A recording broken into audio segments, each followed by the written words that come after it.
If you didn't know that, you can actually harvest 18650 cells from a battery pack. So this is an old hoverboard battery. It's a battery from a, that balance scooter. So I've had it for a while, but I don't use it. I just used it for some experiments, but I don't really use it. Also because I accidentally burnt the connector by a short circuit. But now I'm gonna harvest all the 18650 cells I can find in this. So there should be 2 pairs of 10 cells in series. So there should be around the 20 18650 cells in there. So let's start by opening it up. Now I gotta be careful because this is a lithium-ion pack. So gotta be careful. I'm gonna remove all the seal.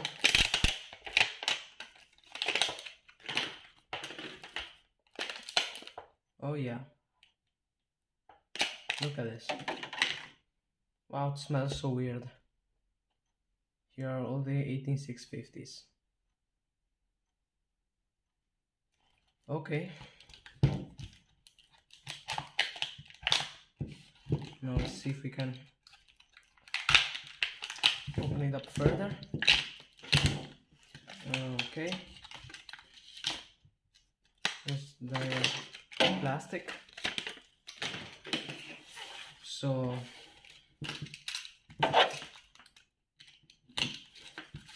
let's remove all the tape holding it together.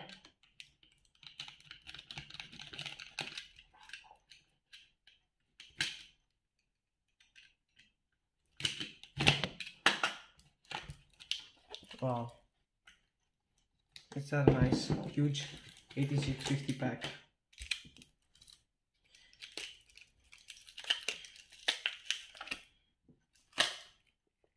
Okay, so here's the BMS, battery management system. So it will care about balancing the cells and sometimes monitoring the temperature of them. Not sure if this one has a temperature monitor too, but probably it has one. Okay, so here's a piece of plastic and other tape thing.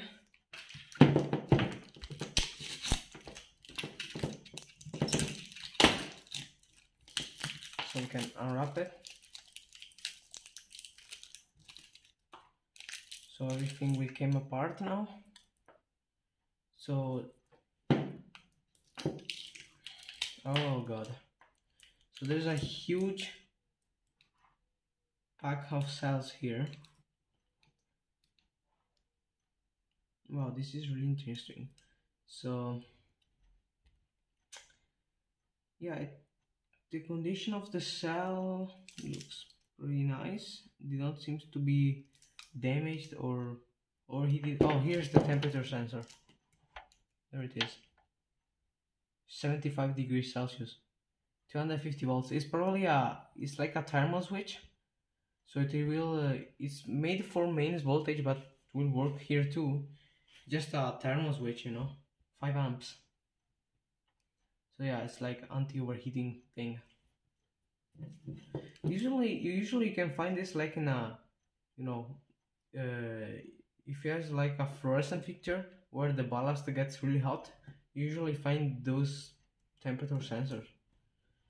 But anyways, now we gotta be really careful by opening this up because it could be dangerous in some cases because it's all lithium-ion cells. So I'm gonna disconnect the BMS, this connector.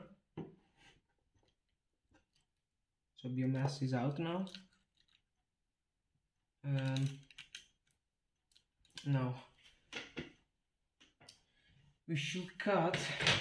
I'm gonna use this wire that goes to the BMS.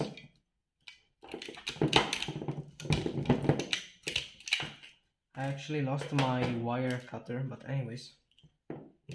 Okay, so this comes apart.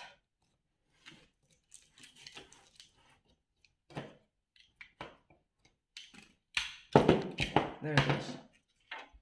So you have an burnt up XT60 connector and this 10S BMS. Should I keep this? I don't know, maybe for a replacement. I think I don't really need this, but yeah, for the moment we keep this. Some more tape. Okay, so here's some heat shrinking tubes for the connections. Let me zoom down a little bit. A bit too more now, a bit too much. Yeah, this is better. So let me see, let's put this isolation thing back.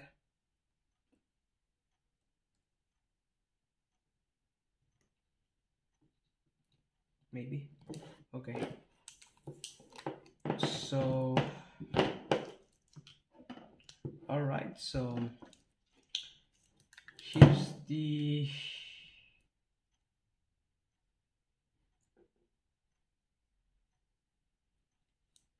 okay, I'm just looking at the connections, but I don't really need the connections anymore. I don't need to wire a 10S battery, just watching how they were wired, but yeah. So, oh my gosh, this is so sticky. So, overboard battery, so let's start cutting off all those wires. That's 1, 2, and 3. So if I should be here's a pack of 4. I should be a bit more careful with lithium-ion cells, but anyways. Oh. Okay. Tape. And this one. Don't make any short here, my god. Cut this one. Okay. And this one. This one. And this one. And all those 4 now. Oh god.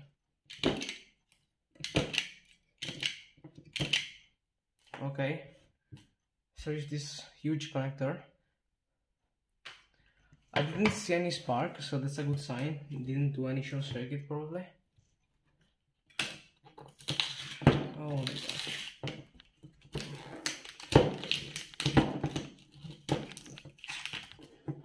So in this battery it turned out to be brown 18650 cells. I've already disassembled quite a time ago, but yeah, like 2 or 3 years ago. Another hoverboard battery, and it had like pink cells in it. This one has brown cells. Okay. There's all this isolation pad thing. Let me see, because I usually collect my 18650s. Maybe I have one. So here's my 8650 batteries with those 2 dodgy chargers, but anyways, there they are. Those are LGs from another hoverboard battery, see? And all of those batteries have the capacity marked, and not really all of them, but most of them have the capacity marked on them, because I wanted to see how much milliamp hours they have, and then I'm gonna mark them and put them here at storage voltage. This one's quite shit, 300 milliamp hours. These better ones usually cover the marking of them, because the original marking is fake, so I have to replace it with new marking. Anyways, this one didn't really read that. Wait a second. I'm gonna put my 18650 cells back there.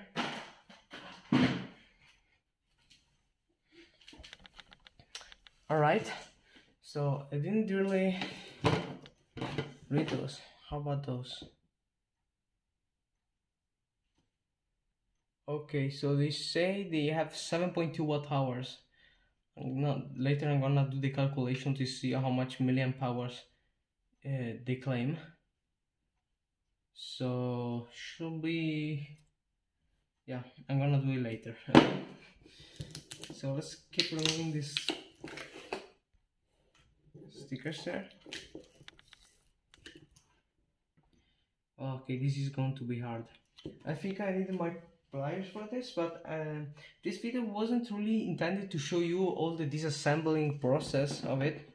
It was just to show you that you can harvest 18650 cells from an old battery pack. You can also harvest some of these cells from old laptop batteries. So usually laptop batteries there are like 6 of them, or on bigger ones you can find 9 of them. It depends on which model of laptop you have. Nowadays most laptops have the lithium polymer battery integrated into them, so you won't find those cells anymore. But you can still find them on some e-bike batteries, e-scooter batteries, hoverboard batteries. So yeah, this one, for example, was an hoverboard battery. Maybe you can find some lithium-ion drill batteries. There's so many things, so many places where you can find this. Or maybe like a vacuum robot batteries, you can find this. Yeah. Oh, this was huge. So yeah, let's see if I can at least remove the stickers from this. A lot of isolations pad. Oh god, this is going to be a little complicated to tear apart. They are in series. Yeah, they are.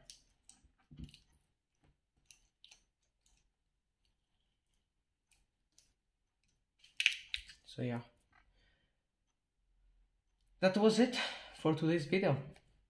Maybe I'm going to do a part 2. I'm gonna test the capacity of those cells, or I'm gonna do a video and tell you what's the capacity, not showing you how I do the capacity of all of them. It's gonna take me several days to test all of these cells.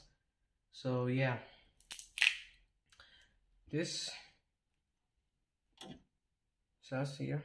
Now I have to use my pliers and break all these bad connections, the spot welded connections, and that's it. So yeah, that was pretty much it.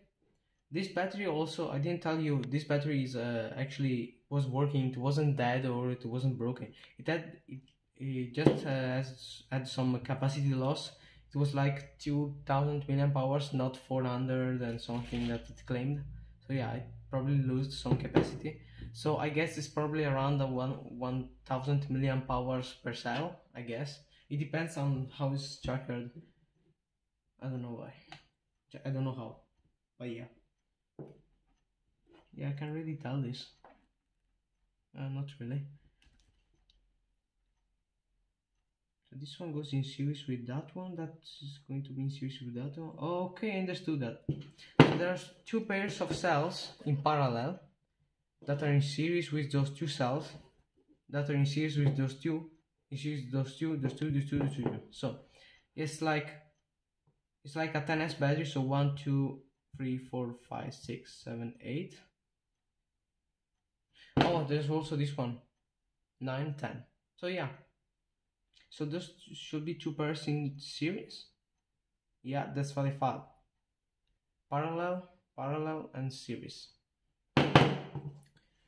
So yeah, that's all of pairs of series.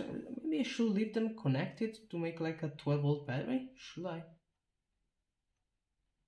Maybe those 2 pairs, I can make a 3S with those 3, and then I can connect a like this pair in series and make another 3S, and then put them in parallel and make a 12 battery.